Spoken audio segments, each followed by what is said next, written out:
Jésus, mon modèle, mon exemple. Of course I sing, fill me, Holy Spirit. J'ai besoin de ton onction. Fill me, Holy Spirit. Je me fais comme Jésus. Fill me, Holy Spirit. Voilà, je voudrais vous saluer encore, vous, ce soir, et saluer celles et ceux qui nous suivent aussi depuis Internet. Que le Seigneur nous aide encore à cheminer. Voilà, ce soir. Merci beaucoup, Frère Hassan, en effet, de dire que nous essayons de faire ce qu'on peut. Voilà, on fait tout ce que nous pouvons. L'Esprit fera son travail, voilà, dans le cœur des personnes, et je voudrais dire merci à Dieu. Alors, depuis le mois de mars, nous cheminons avec les béatitudes, et on a fait 3 béatitudes en mars, et nous ferons les 5 au mois d'avril. Heureusement, nous avons 5 mardis au mois d'avril. Nous pourrons achever nos béatitudes en ce mois. Alors, est-ce que tu as déjà envoyé cette vidéo à 5 personnes déjà ou pas? Bon, tu as encore 1 minute pour le faire, pour que le Seigneur rejoigne le maximum de personnes. Voilà.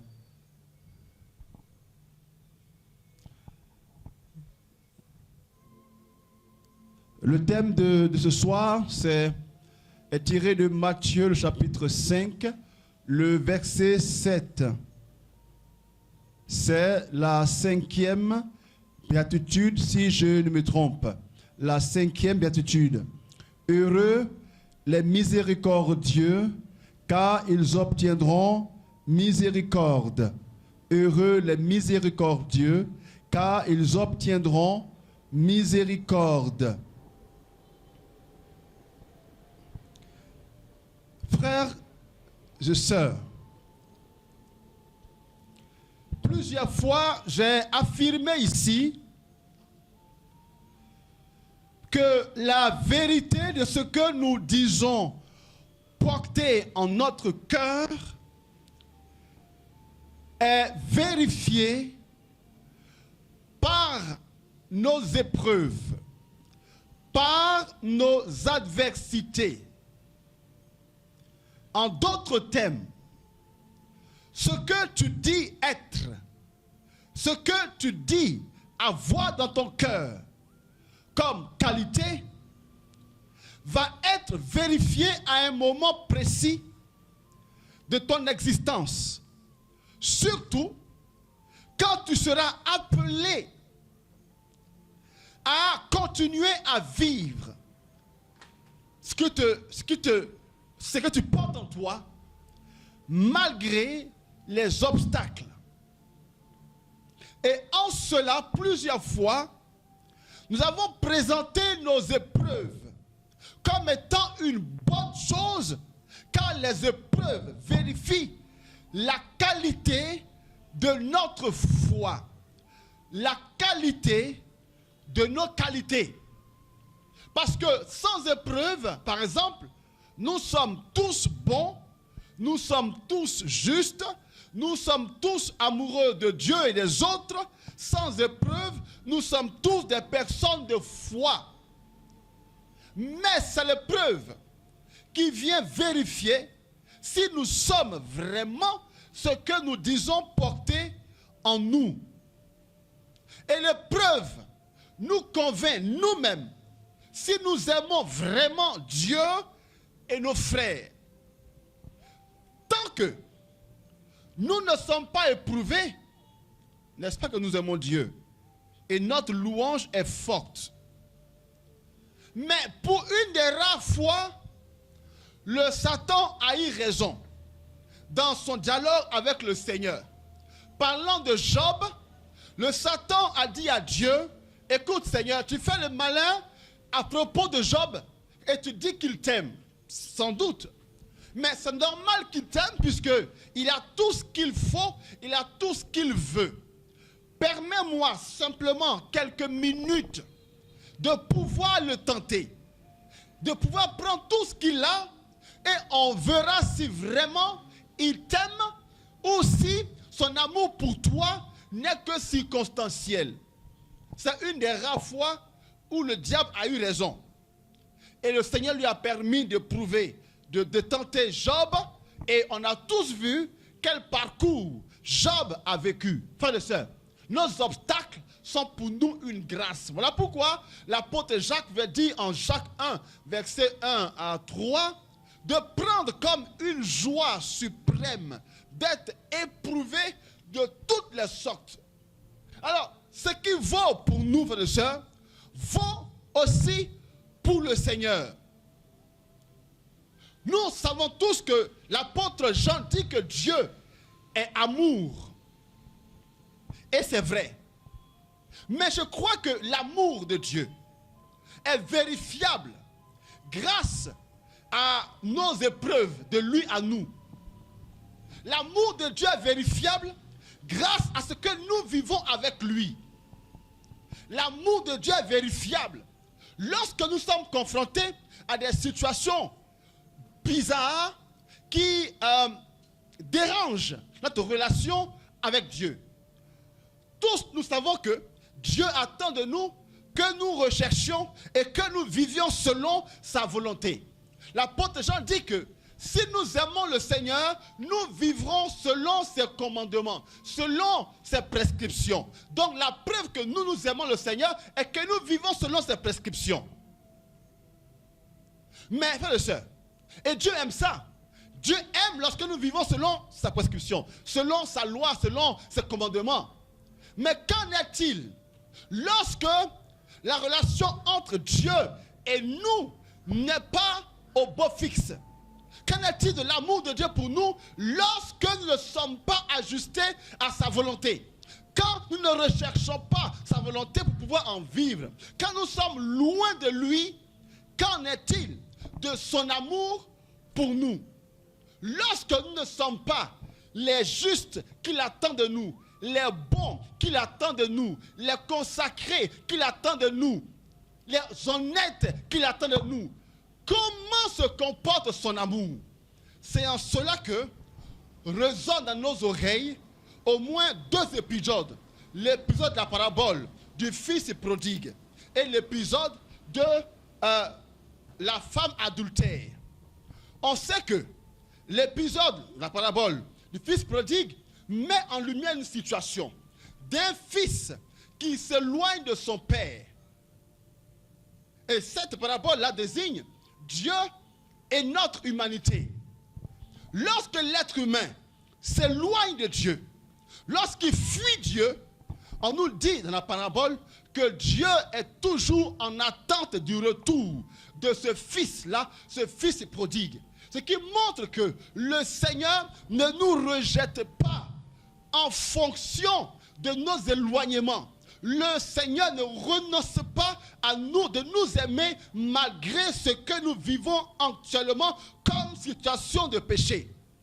Et la femme adultère est l'un des exemples aussi très puissants. Cette femme qui a péché et qui est condamnable selon la loi. Et tout le monde est d'accord pour qu'on puisse la condamner, qu'on puisse la tuer. Mais le Seigneur pose une question. Ou plutôt, il dit ceci, que celui qui n'a jamais péché jette la première pierre. On sait tous ce qui est arrivé. Tout le monde s'est éloigné. Et lui, il lui dit, femme, moi non plus, je ne te condamne pas. Comme pour nous dire que lui, il continue d'aimer cette femme. Il continue de poser sur elle un regard d'amour. En fait, frères et sœurs, le Seigneur nous prouve davantage son amour grâce à sa miséricorde. La miséricorde de Dieu est le véritable lieu de son amour pour nous. Que Dieu dise qu'il nous aime, on peut l'entendre. Mais c'est vérifiable lorsque nous sommes dans les pires situations de notre vie. Lorsque le péché nous submerge, là intervient une autre réalité qu'on appelle la miséricorde. Et c'est là le véritable lieu de l'amour, frères et sœurs. Quand nous voulons comprendre si Dieu aime ou pas notre humanité, frères et sœurs, allons lire ces épisodes où Dieu est face à nos misères, où Dieu est face à nos péchés, où Dieu est face à notre obéissance. Et là, on comprendra le véritable amour que Dieu a pour nous. Lorsque Dieu dit aux apôtres qu'il les aime, frères et sœurs, il les aime comment? Il les aime pourquoi? Il ne les aime pas parce qu'ils sont saints. Tout le monde sait que pendant ces 3 ans, ces apôtres-là n'ont pas été saints du tout. Alors que le Seigneur parle des choses spirituelles, Pierre, Jacques et Jean parlent des choses terrestres. Alors que Pierre a dit à Jésus, Jésus, partout où tu iras, je te suivrai. À la vie, à la mort, on est ensemble. À peine quelques heures, ce Pierre qui a parlé fortement, ce Pierre-là fuit Jésus. De sorte qu'une femme demande, mais toi, n'es-tu pas avec Jésus?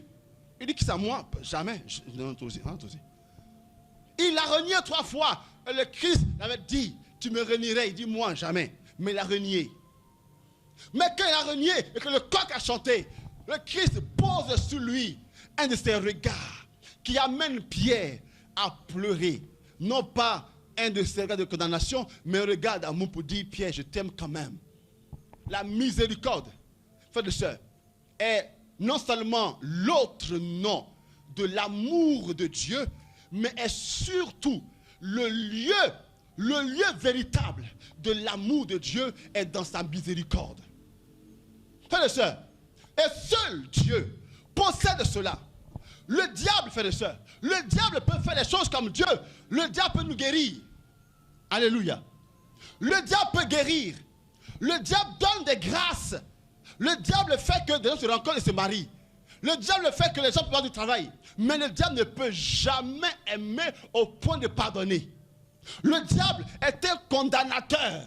Son rôle est de condamner justement. Mais Dieu, son rôle est de libérer, car la miséricorde fait partie de son ADN. Et rien d'autre que lui n'a cela. Vois ta vie. Vois ta vie. Les meilleurs moments où tu t'assois pour dire à Dieu, je crois que tu m'aimes, sont les moments où tu as été en prise à tes fragilités les plus profondes. Mais ces fragilités-là n'ont pas empêché que tu sentes le regard miséricordieux, donc le regard amoureux de Dieu sur ta vie. Alléluia. Oui. Alors, quelle définition on peut donner à la miséricorde? Ceci, de simple. La miséricorde, c'est continuer à regarder et à vivre positivement avec quelqu'un malgré ses torts. Voilà ce que je donne comme définition de la miséricorde. Je vais reprendre. C'est continuer à regarder,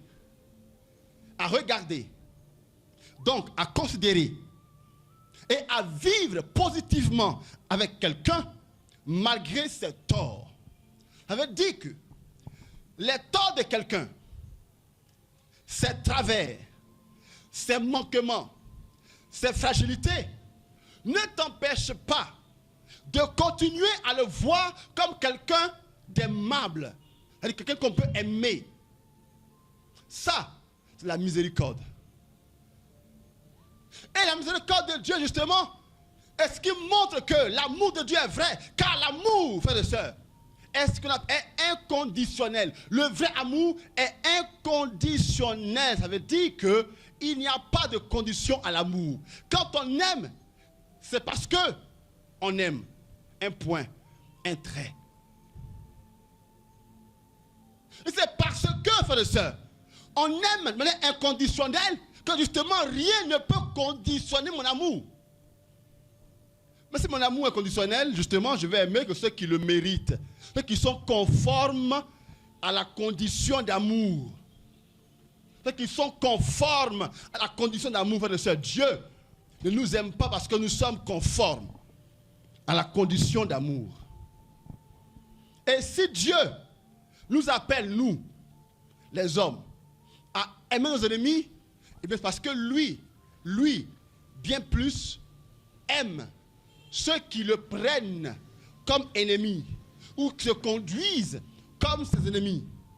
Car ceux qui ne recherchent pas la volonté de Dieu pour en vivre se positionnent comme des ennemis de Dieu. Mais Dieu, lui, ne les voit pas comme ses ennemis. Il les voit comme ses enfants bien-aimés parce qu'il les aime au-delà de leur vie concrète ou pas. Amen. Nos péchés ne brisent pas l'amour de Dieu pour nous. Et Paul dit, qui pourra nous séparer de l'amour de Dieu? Ou encore, qu'est-ce qui pourra nous séparer de l'amour de Dieu? Frères et sœurs, rien n'est assez fort et assez puissant pour nous séparer de l'amour de Dieu. Rien. Parce que rien ne fait exister Dieu. Donc rien ne peut donc détruire Dieu. Dieu est toujours ce qu'il est. Et Dieu est toujours ce qu'il a été. Trouvez-moi les serviettes.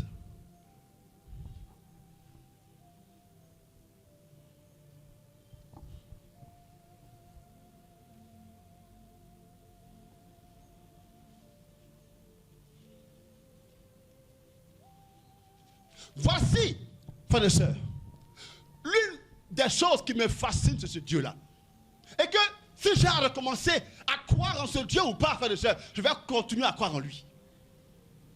C'est ça qui nous fait vivre. L'être humain est un être d'amour. On est véhicule d'amour, frères et sœurs. Nous sommes composés de particules d'amour. Nous sommes composés de molécules d'amour. Et l'être humain qui vit, c'est l'être humain qui aime et qui est aimé. Oh, Dieu est l'amour qui nous fait vivre. Nous sommes de lui. Et c'est lui qui donne sens, frères et sœurs, à notre vie. J'aime dire ici, frères et sœurs, qu'il y a des gens qui n'ont pas grand-chose, qui n'ont ni argent, qui n'ont pas d'or, ils n'ont pas d'enfants, de mari, de tout cela, mais qui vivent heureux. Pourquoi? Parce qu'ils vivent connectés à la source qui est l'amour de Dieu. Et cet amour-là, rien ne peut le briser. Alléluia. Même pas le péché. Même pas le péché ne peut briser l'amour de Dieu. Le péché ne peut pas amener Dieu à ne plus t'aimer. Oh.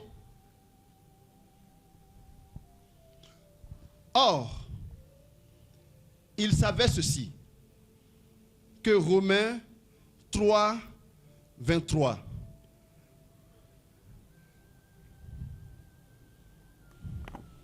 Tous ont péché, sont privés de la gloire de Dieu.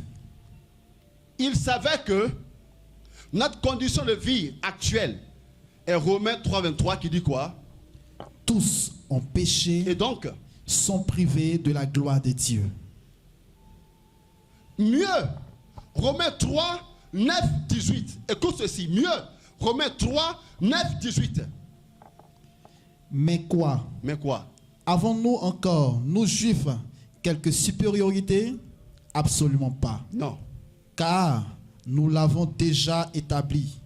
Tous, juifs comme grecs, sont sous l'empire du péché. Comme il est écrit, il n'y a pas de juste. Il n'y a pas de juste. Pas même un seul. Pas même, attends, il n'y a pas de juste. Non seulement nous sommes tous pécheurs, mais Paul dit qu'il n'y a même pas un seul qui soit juste. Continue. Il n'y a pas d'homme sensé. Il n'y a pas d'homme sensé. Pas un qui cherche Dieu. Et on parle de toi, hein. D'accord? Tu as l'impression que tu peux beaucoup. Tu penses que tu as jeûné 40 jours. N'est-ce ça? De carême, ça? Tu as fait 40 de jeûne, tu as fait oraison pendant 3 heures par jour d'oraison. Tu fais le rosaire, mais on dit qu'il n'y a même pas un qui cherche Dieu. Alléluia. Il n'y a pas un qui cherche Dieu dans ce monde-là. Donc, 40 jours de jeûne, à sec, à froid, à tiède, 40 jours de prière. On dit qu'il n'y a même pas un seul qui cherche Dieu. Continue. Ils sont tous dévoyés. Tous dévoyés, tous, toi et moi. Ensemble pervertis. Pervertis. Pas un qui fasse le bien. Oh Seigneur, je vis la chasteté. On dit qu'il n'y a même pas un seul. Ils sont tous pervertis. Continue. Pas même un seul. Leur gosier est un sépulcre Mais, béant. non, ça ira. Non, ça va tuer. Amen. Notre vie actuelle, frères et sœurs, malgré nos efforts ne signifient absolument rien devant la sainteté de Dieu. Amen. Nos efforts ne signifient absolument rien devant la gloire de Dieu. Entre Dieu et nous, il y a une infinie séparation. Il y a un infini fossé entre Dieu et nous. Et aucune de nos manifestations, aucun de nos efforts n'est capable de nous rapprocher de Dieu. Amen. Personne ne peut de lui-même être proche de Dieu. Quelles que soient les prières. En fait, notre condition est quoi? C'est une condition de misérable. Nous sommes pécheurs et donc nous sommes privés de la gloire de Dieu. Or, la gloire de Dieu, c'est quoi? C'est sa manifestation. Nous sommes privés, nous tous là, de la manifestation de Dieu. Dieu ne peut pas, en principe, se manifester à nous parce que personne n'est assez disponible, disposé pour attirer la faveur de Dieu. Personne. C'est Paul qui le dit. Mais, heureusement, Romains 3, 24, 26 dit aussi ceci. Bien qu'on soit privé de la gloire de Dieu parce que nous sommes tous des pervertis. Donc, comprenez que c'est donc très très compliqué. Ceux qui pensent qu'ils sont tellement arrivés qu'ils pointent du doigt les autres. C'est un péché énorme. C'est tellement énorme de croire que moi, je suis quelque chose. Et donc, je suis bien placé pour indexer les autres. Non, ceux-là. Regarde, plus tu dis ceux-là, plus tu t'éloignes justement de la présence de Dieu. Souvenez-nous ce que le Seigneur a dit, non, justement, du publicain et du pharisien qui sont les priés. Le pharisien dit, oh Seigneur, non, ça va. Toi et moi, ça va. Je paye ma dîme. Non, ça va. Nous, il y a les chrétiens et puis il y a les chrétiens. Non, moi je paye ma dîme. Je fais l'oraison, l'adoration, le rosaire. Et j'ai même fait 40 jours de jeûne carême là. Tu n'as pas vu? Il faut tuer ça. Enfin, mais tu sais que moi je suis amoureux de toi. Pas comme les autres qui ne peuvent même pas jeûner une matinée. Même pas des gens qui, à peine ils veulent même jeûner, même qui mangent à 10 heures. Non, vraiment ceux-là, vraiment, non, c'est pas la peine quoi. C'est pas la peine. Il faut aucun effort quoi. Non, moi, Seigneur, moi je vis la chasteté. Non, moi, je suis converti. Du coup, l'une des preuves que moi, je vis la chasteté. Pas comme ces chrétiens qui prient, qui ne peuvent même pas vivre même chasteté. Là. Non, mais vraiment, ceux-là, vraiment, non. Mais Dieu dit, c'est celui qui a été le péché, le publicain, qui a dit à Dieu, Seigneur, je sais que je suis. Je n'arrive même pas à faire un seul jour de jeûne de carême là. J'ai pris des engagements, tellement d'engagements, je n'ai même pas pu respecter un seul engagement, Seigneur, je le reconnais. Je sais que même ces péchés dans lesquels je ne voulais pas tomber, c'est dans ça même que je suis le plus tombé, Seigneur. Je le reconnais, Seigneur. Vraiment, je le connais. On nous dit que ce publicain est celui que Dieu a exaucé. Pourquoi? Parce que Romains 3, 24, 26. Mais sont gratuitement justifiés par sa grâce. Sont comment? Gratuitement justifiés. Sont comment? Gratuitement justifiés. Qui? Asen, qui? Par sa grâce. Non, mais qui? Non, qui? Les pécheurs. Les pécheurs qui, en principe, sont privés de la gloire de Dieu. Ces pervertis qui sont privés de la gloire de Dieu, sont comment? Gratuitement justifiés. Gratuitement justifiés. Par. Continue. Par sa grâce. Par la grâce de Dieu.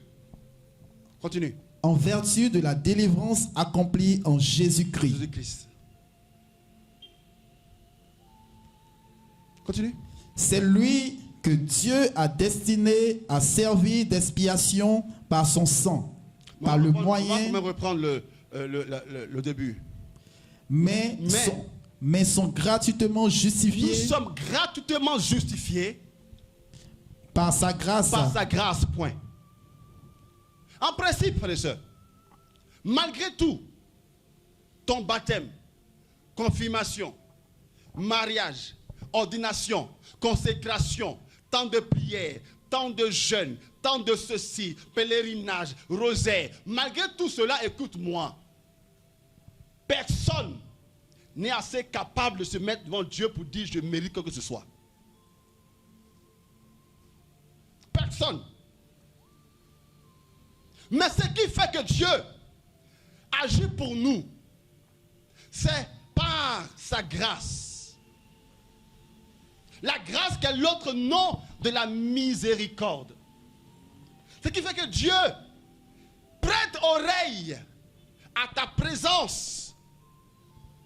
Ce qui amène Dieu à te voir et entendre tes prières n'est rien d'autre que sa grâce ou encore sa miséricorde. Amen.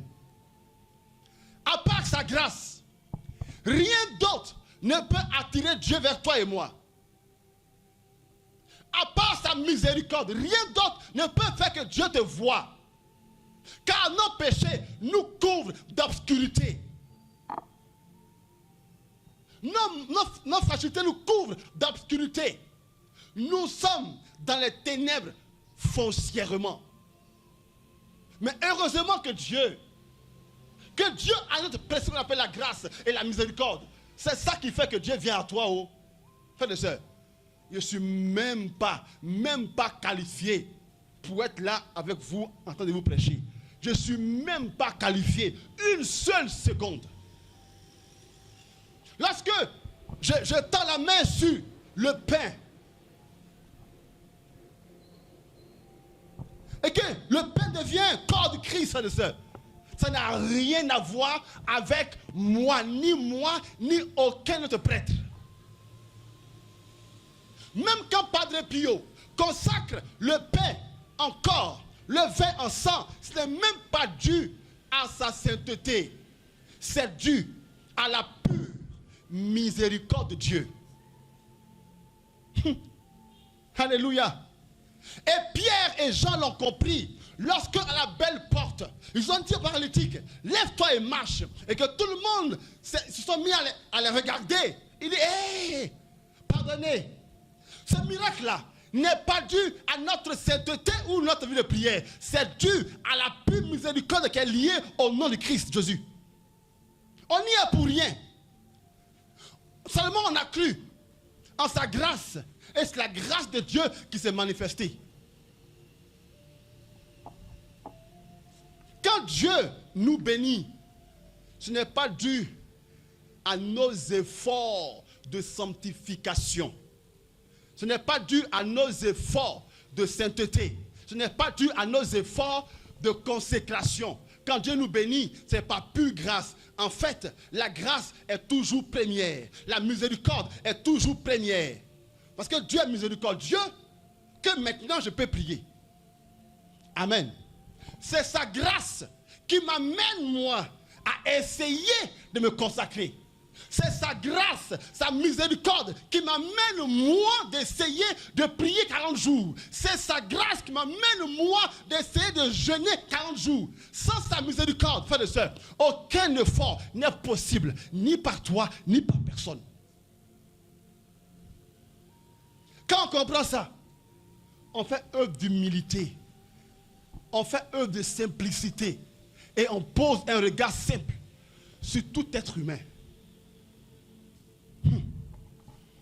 Alléluia. Et la parabole, l'évangile nous dit aujourd'hui que si nous faisons miséricorde, il nous sera fait miséricorde. Cette parole la rejoint une même parole qui se trouve dans une grande prière. Pardonne-nous nos offenses, comme ou si nous pardonnons nous aussi aux autres. Frères et sœurs, si on a conscience que tout ce que Dieu fait pour nous est par pure miséricorde, alors on comprendra que personne autour de nous ne devrait mériter notre amour. Je vais reprendre. Si nous sommes d'accord, et si on ne l'est pas, je peux te comprendre, que notre vie sur terre dépend de la pure miséricorde de Dieu. Donc dépend d'un don immérité. Notre vie sur la terre dépend d'un don immérité de Dieu. Si pour ça, vous et moi sommes d'accord, alors personne dans notre entourage, dans notre vie, ne devrait mériter notre amour. Tu comprends ou pas? Tu comprends ça ou pas? Non, tu comprends pas? Nous, on estime que notre amour est tellement important que les gens doivent le mériter. Donc, on doit aimer que ceux qui méritent que je les aime. Tant que tu es comme je veux que tu sois, je t'aime. Mais du moment où tu n'es plus comme je veux que tu sois, je ne t'aime plus. Ça veut dire que justement, on doit mériter mon amour. Qui a mérité ici que la pluie tombe sur lui? Qui ici a mérité qu'il pleuve sur lui? Tu vas pleuvoir aussi bien sur les bons comme sur les moins bons. Tu es où? Bon ou moins bon? Dis-moi toi. Où tu es où? Où tu es où? Tu es où? Où tu es où? Vraiment, c'est fort. Tu es où? Dans les bons ou les moins bons sur lesquels la pluie est tombée? Frères et sœurs, quand la pluie tombe, il n'y a pas une pluie, une puissance pluviale pour les saints et une puissance moins forte pour ceux qui sont pas saints mais pas pécheurs. Voyez? Et puis pour les pécheurs, c'est une goutte. Où tu as vu ça déjà? C'est la même grâce, frères et sœurs. La même grâce tombe sur les Padre Pio, les Saint François et sur moi. La même grâce, la même pluie qui tombe. Parce que, frères et sœurs, personne ne mérite plus que l'autre que la pluie tombe plus sur lui. Et d'autres ne méritent pas que la pluie tombe moins sur eux. Parce que, frères et sœurs, on ne mérite rien.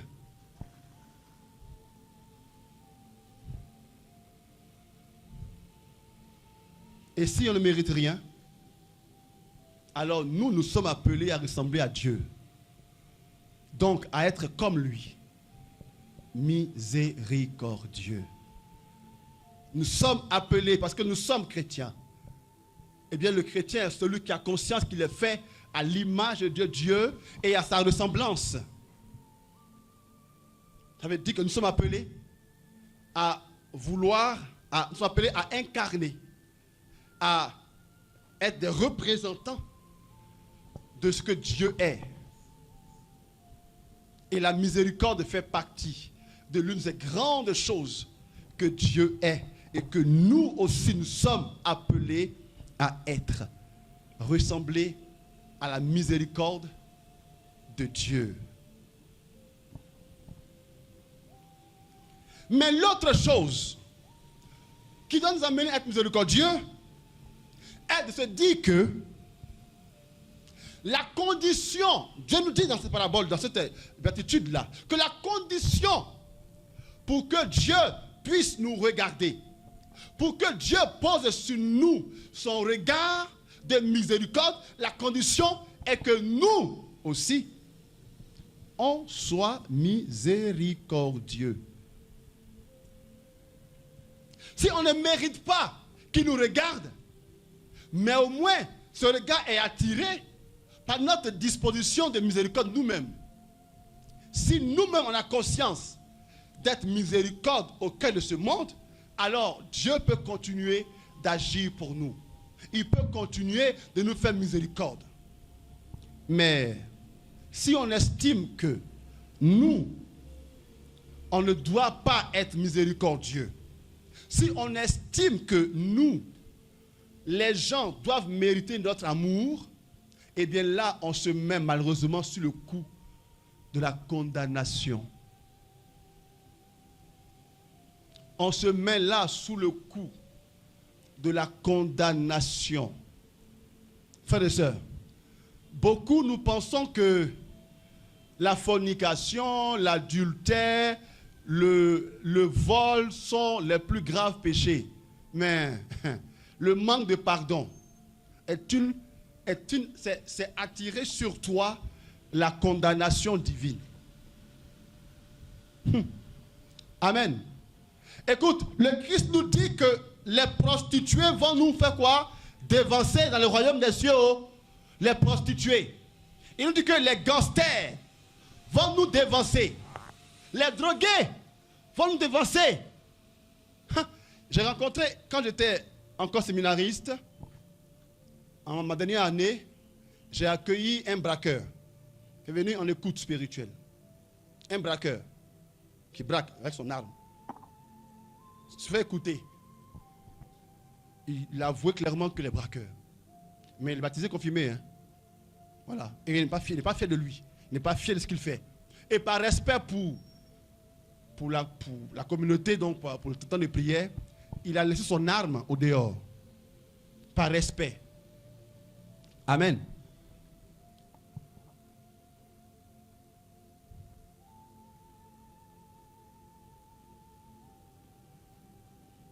Écoutez, si ce monsieur-là va braquer après l'écoute, qu'on le tue, dis-moi, selon toi, où est-ce qu'il peut être? Il y a de fortes possibilités qu'il n'aille pas en enfer. Hein. Il y a de fortes possibilités qu'il n'aille pas en enfer.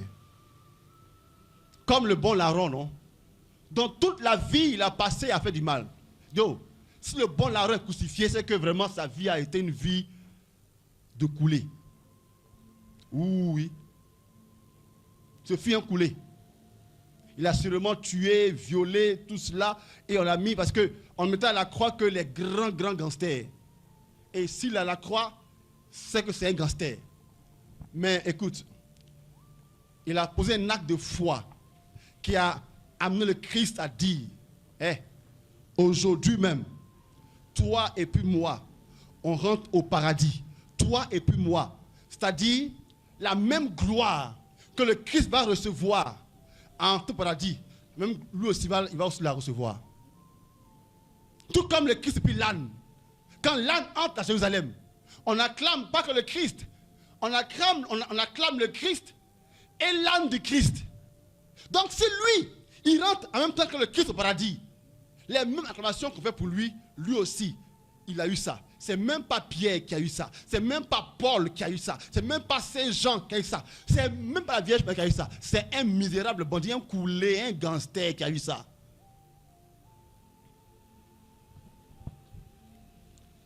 C'est même pas les pharisiens, les grands prêtres, le grand prêtre qui, eux, estiment être bien. Ils estiment être bien. C'est même pas eux. Frères et sœurs, aussi longtemps que toi et moi, on va estimer être tellement bien, frères et sœurs, on attire sur nous la condamnation divine. Oh, tu estimes toi que tu es trop bien quand dans ta vie, le mot pardon n'existe pas.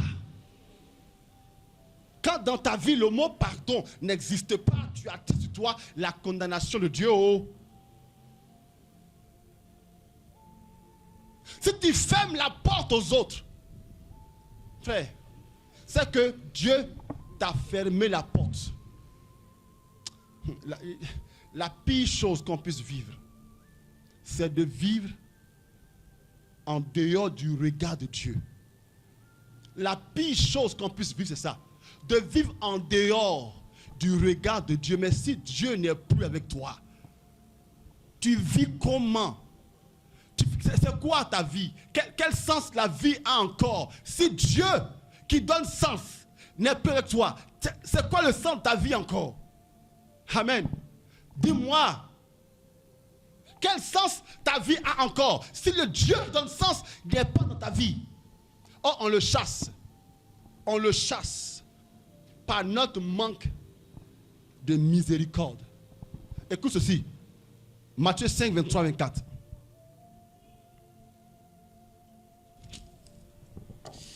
Quand donc tu vas présenter ton offrande à l'autel, Quand tu vas faire ton offrande à Dieu, si là tu te souviens que ton frère a quelque chose contre toi, laisse là ton offrande devant l'autel ça sert à rien.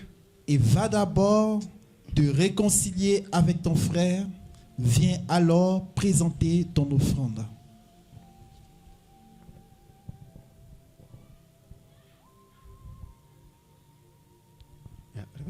Ta voisine là, elle dort, on dirait chose. Le diable est en train de la blaguer. Si tu veux faire ton offrande, et Dieu seul sait que l'offrande c'est une bonne chose. Ce qui est bien est qu'on ne précise pas le montant de l'offrande. On dit offrande. Ça peut être 1000 francs, comme 10 000, comme 1 million, comme 1 milliard. Le Christ nous dit, il s'en gaba, du verbe gabadre.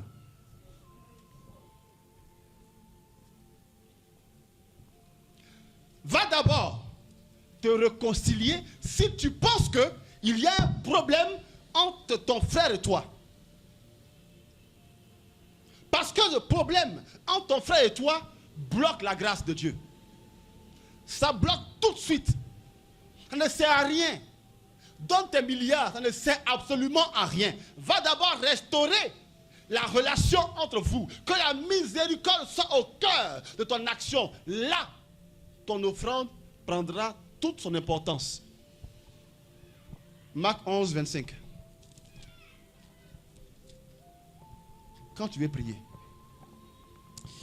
Et quand vous êtes debout en prière, Comme si maintenant. Si. vous avez quelque chose contre quelqu'un, pardonnez pour que votre Père qui est aux cieux vous pardonne aussi vos fautes. Si tu veux que ta prière soit entendue par Dieu, que ton amour ne soit pas un amour mérité.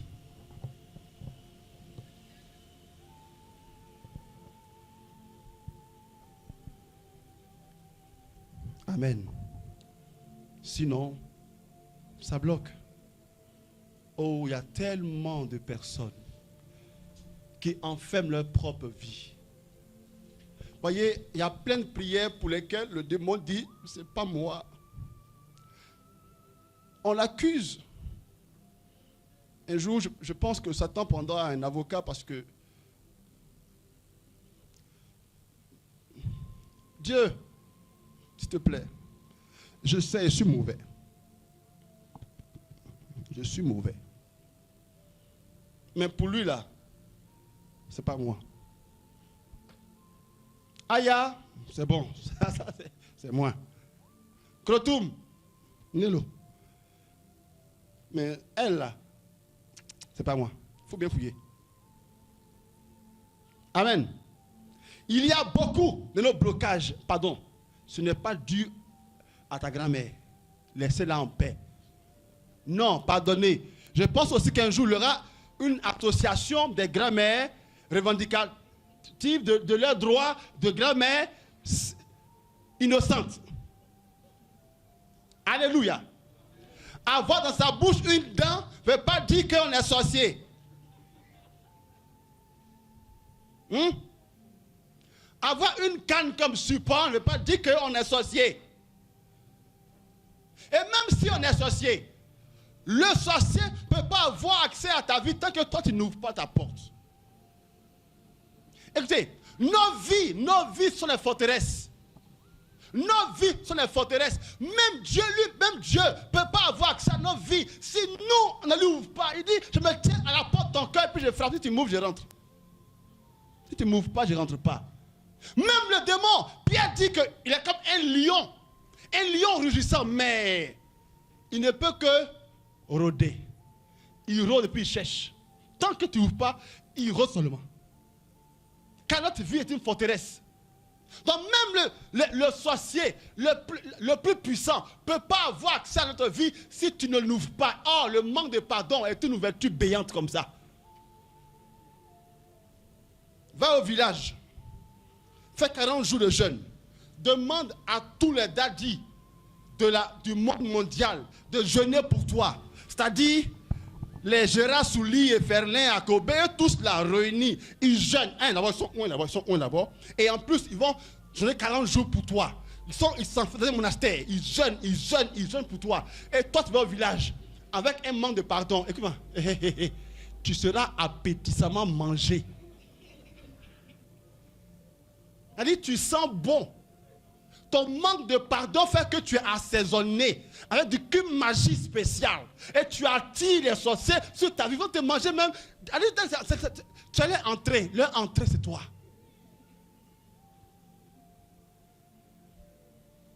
Terrine d'escargot à l'escalope.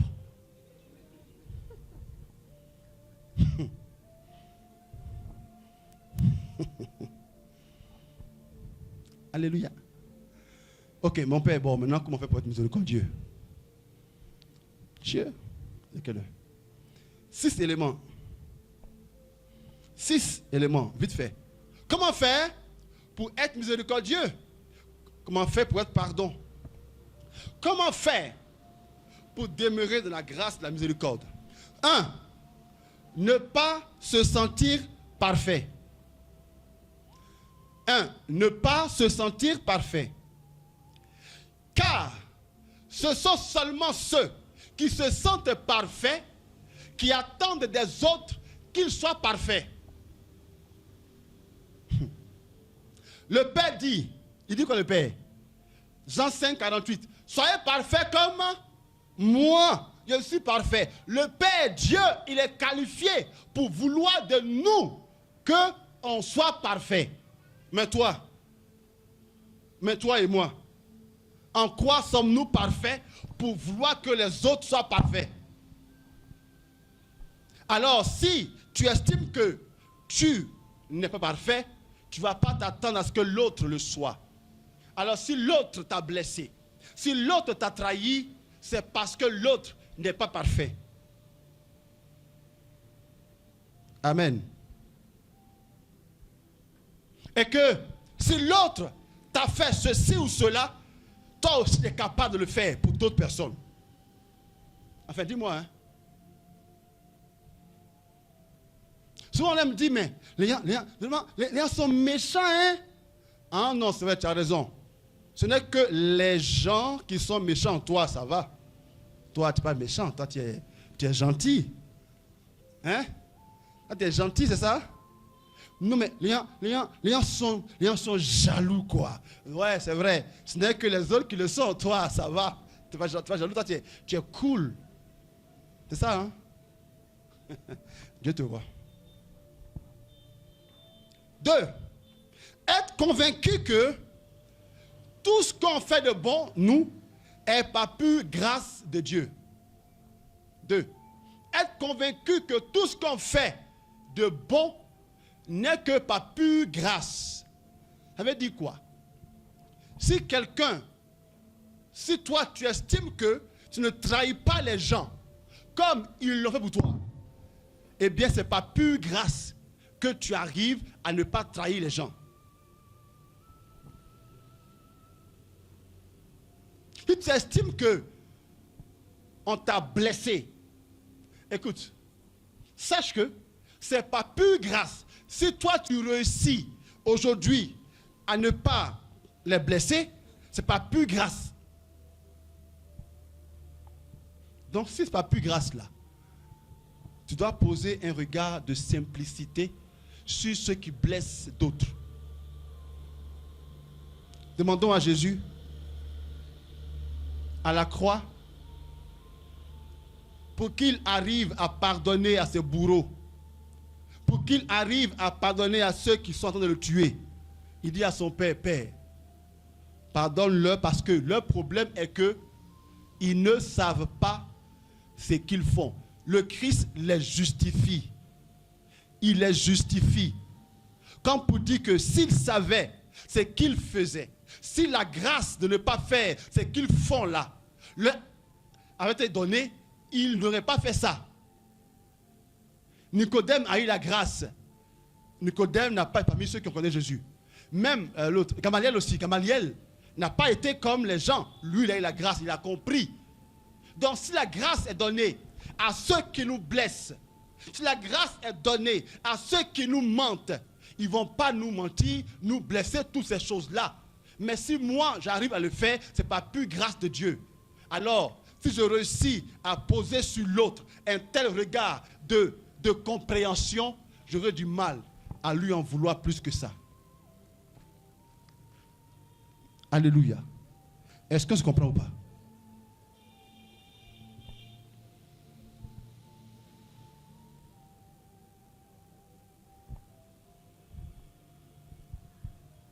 Dis-moi, penses-tu que tu n'as jamais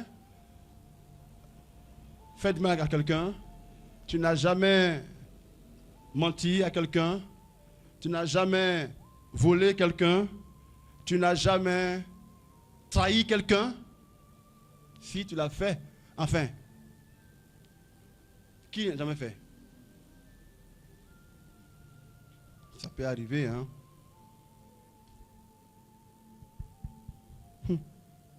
Troisième chose, si nous voulons être miséricordieux, il faut avoir une volonté réelle de vouloir, non, de toujours pardonner, une volonté réelle de toujours pardonner. Il nous faut avoir une volonté de toujours pardonner. Une volonté, hein? Une volonté, c'est le vouloir. Il faut vouloir toujours pardonner. Comme le Christ a invité Pierre à le faire. Pardonner 7 fois, 70 fois. Le Christ dit à Pierre, aux apôtres, le pardon n'est pas que pour 7 fois, mais pour 7 fois, 70 fois. Comme pour dire, on pardonne à l'infini, aux frères et sœurs. Bien des fois, on estime que parce qu'on a fait un effort, on a fait 2 efforts, on a fait 3 efforts, ça va. On a dépassé la limite.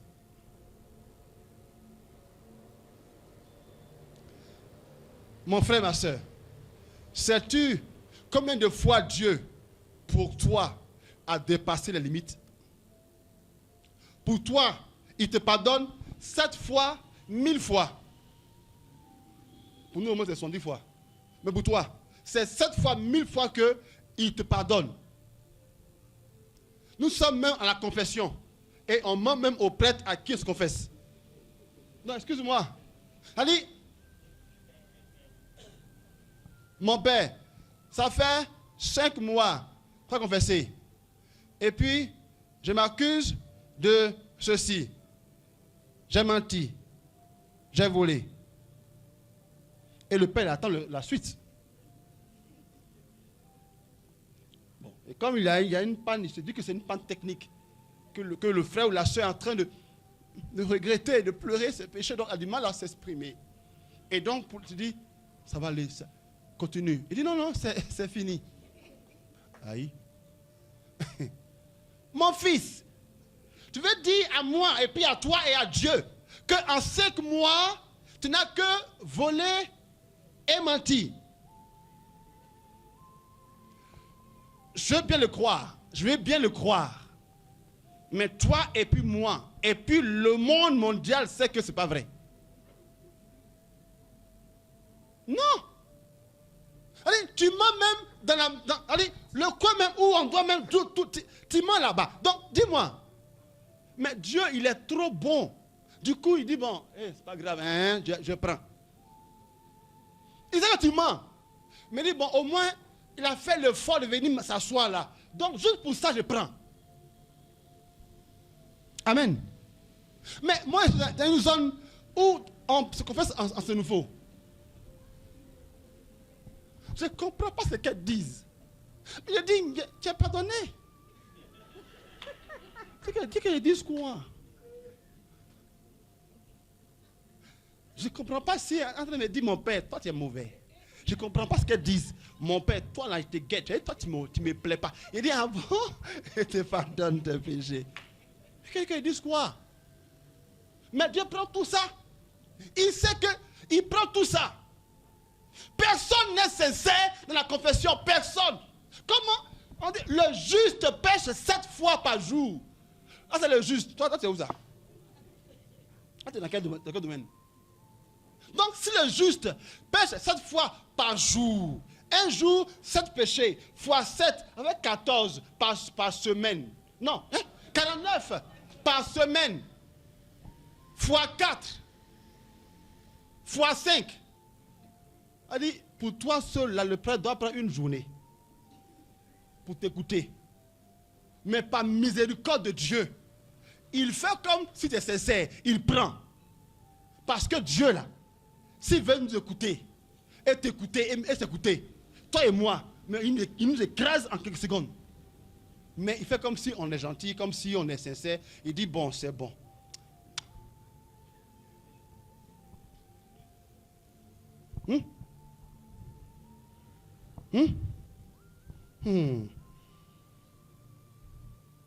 Donc, pardon, excuse-moi. Ton SMS t'a envoyé à la personne pour dire, si je t'ai fait du mal, pardonne-moi là. C'est pas, tu m'as fait effort, hein. Excuse-moi. Même ton SMS là, c'est même pas sûr même que c'est parti. C'est même pas sûr qu'il a reçu. Et tu estimes que ton SMS là, tu as fait un exploit extraordinairement angélique. Tu as trop fait. Tu n'as rien fait. On pardonne 7 fois, 70 fois. Il faut qu'on soit, vous et moi, dans la disposition telle. Si tu estimes que ta miséricorde est limitable, eh bien, attends-toi aussi à ce que Dieu pour toi soit limité au... Dans ce cas-là, laisse les sorciers en paix. Arrête de casser, briser et arrête de nous voir pour faire des délivrances inutiles. Et tu perds ton temps et non, sinon toi aussi. Car quand Dieu a fermé là, excuse-moi, c'est pas moi qui pourrais ouvrir. Qui suis-je moi pour ouvrir? Quand le diable ferme, je peux ouvrir. Quand tu fermes, je peux ouvrir. Mais quand Dieu ferme, qui peut ouvrir? Et là, le pauvre prêtre, il va casser, briser, casser, briser, sur des semaines. Lui-même là, il se dit, mais est-ce que c'est moi qui ai perdu la foi? Tu m'as abandonné ou quoi? Mon père, c'est pas toi. C'est lui. 4. Non, maintenant 5. 4. 4. Vous suivez? Ok. 4.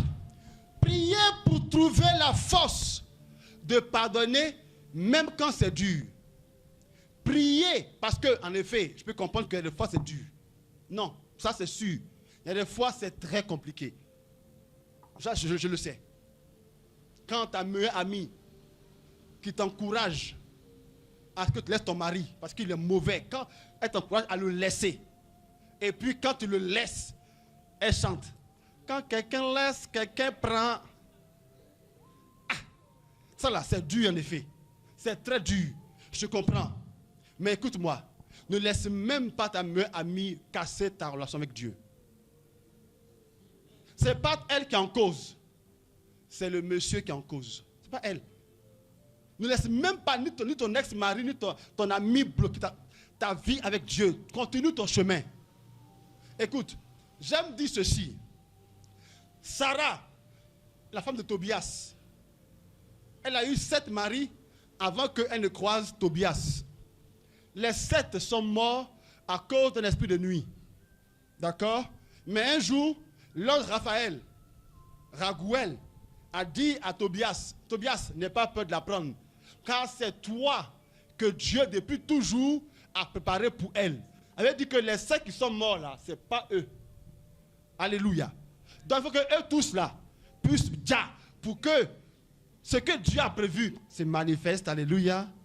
Donc c'est il ne faut même pas perdre ta paix à cause de ça là. Alléluia. Il arrive. Il faut ça. Donc il faut prier pour la force de toujours pardonner. Prie pour ça. 5. 5 maintenant. Ça non? 5 non? Décider de faire la démarche de pardon sans même attendre le pardon de l'autre.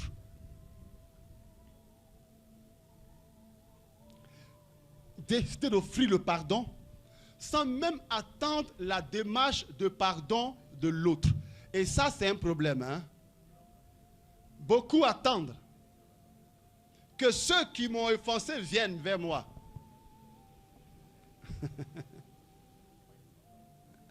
Alléluia. Il y a deux problèmes à cela. Si tu attends que ceux qui t'ont offensé viennent te voir d'abord, il y a deux problèmes à cela. Le premier problème est que il se peut que tu attendes longtemps. Il se peut que tu attendes longtemps. Parce que tout le monde n'est pas sur la même longueur d'onde que toi. Un. Deuxièmement, notre pardon ne dépend pas des autres. Notre pardon dépend de Dieu et dépend de ma paix intérieure. Si tu veux la paix intérieure, n'attends pas l'autre. Cherche ta paix intérieure. Amen. Cherche ta paix intérieure. Donne le pardon. Donne le pardon. Si lui fait une démarche, sa démarche là, c'est pour lui-même, pas pour toi. Lorsque on va à la confession et qu'on se confesse, Dieu n'attend pas la confession pour nous pardonner. Hein. Il nous pardonne à l'instant même où on se confesse, où on pêche. Alléluia. Dieu nous pardonne à l'instant même où on pêche. Mais la démarche de pardon, c'est pour nous-mêmes. C'est pour que nous-mêmes, on soit libérés de ce qu'on s'est attaché. Sinon, Dieu, il nous a déjà pardonné depuis le... Quand tu voles même, tu as pardonné déjà. Mais quand tu te confesses, ça te libère, toi. Et ça t'ouvre la porte d'une nouvelle vie. Et 6 maintenant, puisque tu as pardonné déjà, tu as déjà pardonné, mais si nécessaire, maintenant fais la démarche pour aller trouver la personne et lui affirmer ton pardon. Si cela s'impose. Or, comment on sait que ça s'impose? Lorsque, par exemple, tu te rends compte que vraiment c'est encore lourd pour toi, c'est encore dur pour toi, eh bien la meilleure manière de montrer que tu pardonnes est que tu ailles trouver la personne pour lui dire « je te pardonne ». Sans attendre un retour du genre « et toi ?» Et toi, tu n'as rien à me dire. Écoute, c'est pas sûr que sa réponse te plaise. C'est pas sûr que sa réponse te plaise. Parce que toi, qui es le premier à venir le voir ou la voir pour demander pour pardonner, là, il va se croire grand, honoré. Il va penser que justement, il a eu la victoire. Voilà, pas dit qu'il peut. Regardez. Mais il ignore qu'en fait, c'est lui qui se rabaisse et toi, tu as grandi. Lui, il ignore ça. Lui, il ignore que c'est toi qui as grandi. Frères et sœurs, l'humilité nous grandit, l'orgueil nous rabaisse.